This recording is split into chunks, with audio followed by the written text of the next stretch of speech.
All right, sports fans, how's everybody out there doing? William Martin coming at you one more time here on YouTube with another edition of the 300 Pounds of Sports Knowledge podcast. Now, yesterday, the Dallas Cowboys and quarterback Dak Prescott agreed on a 4-year deal for $160 million, with 126 of that being guaranteed.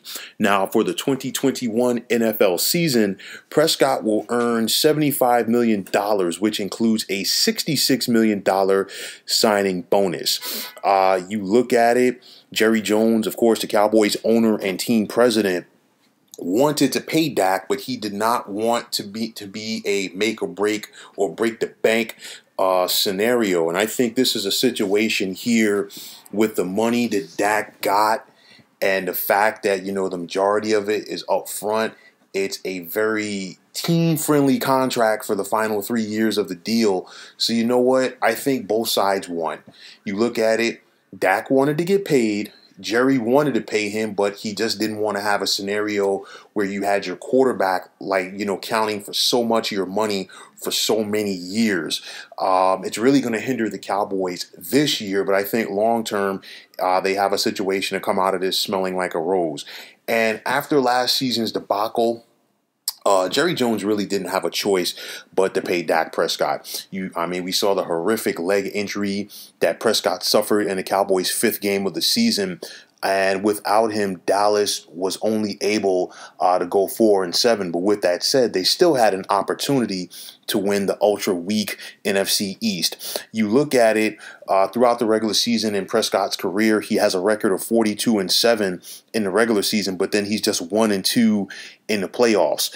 And you look at this deal, and I know that, people are going to say, how do the Dallas Cowboys bounce back?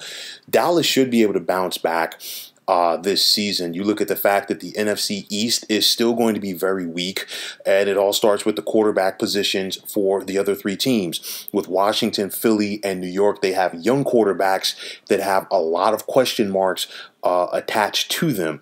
Also, on the flip side, there's plenty of talent around Dak Prescott on offense. We really didn't get to see what rookie CD Lamb could have been with Dak Prescott in 2020 due to the fact of Dak's injury being so early on in the season. But I think they're going to bounce back. The Cowboys are definitely going to be in a position to win the NFC East next season and get back to the postseason.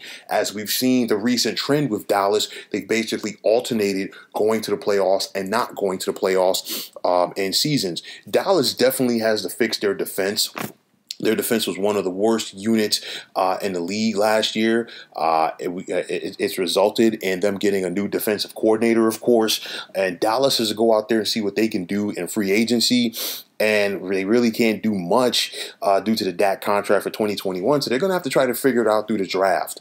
But you look at it, and you ask yourself, is Prescott going to be able to elevate the Cowboys out of mediocrity? And the answer is no.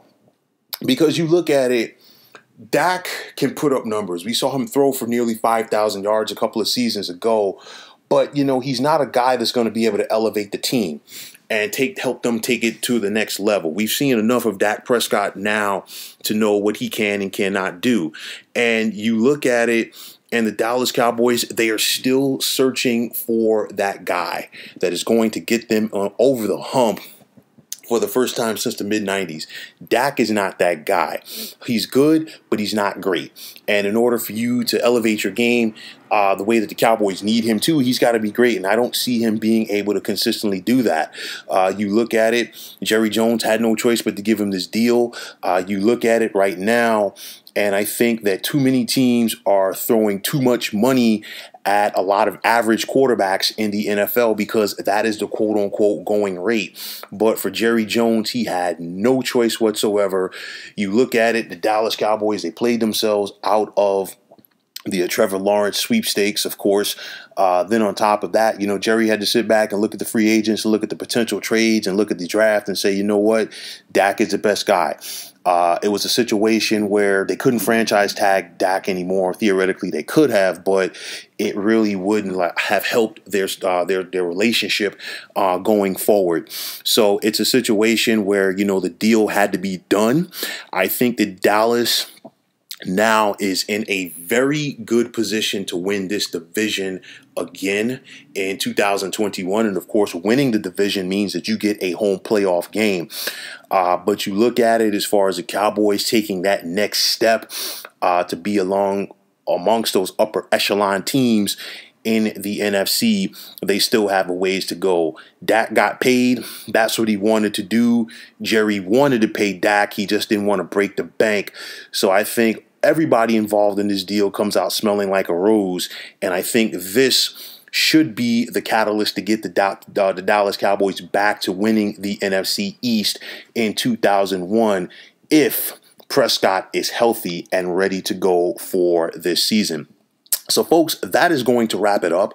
And as always, I want to take this time out to thank you for tuning into the 300 Pounds of Sports Knowledge podcast here on YouTube. I want to thank all of the subscribers out there for tuning in.